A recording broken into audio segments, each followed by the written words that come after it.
তো আজি হ'ল বছৰৰ লাষ্ট দিন, কালিৰ পৰা নতুন বছৰ আৰম্ভ হ'ব। তো ইটাপাৰা আমতল বুলি কওঁ আমি, এইখিনিত এক্সিডেণ্ট এটা হৈছে মাৰুতি 800। তো ৰাতি 1টা বজাত এই গাড়ীখন চলাইছে। 1টা বজাত কিমান স্পীডত গাড়ীখন চলাব লাগে, ইমান ৰাতি, ইমান খালী জেগা, গাড়ীখন সেই এক্সিডেণ্ট কৰি দিলে। এইটো মই ড্ৰাইভাৰৰে দোষাৰোপ কৰোঁ। তো এটা মাইকী মানুহ আছিলে আৰু ড্ৰাইভাৰটো আছিলে,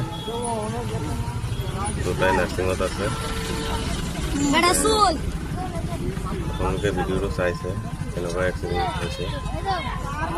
ইমান খালী জেগাত এনেকুৱা এক্সিডেণ্ট হ'ব নালাগে। তো ৰাতি গাড়ীখন চলালে অলপ ভালকৈ চলাব লাগে। আমিও ড্ৰাইভাৰ তেনেকুৱা চিষ্টেমত গাড়ীখন চলাব লাগে, নিজৰ কণ্ট্ৰলত ৰাখিব লাগে। সেইটো আমাৰ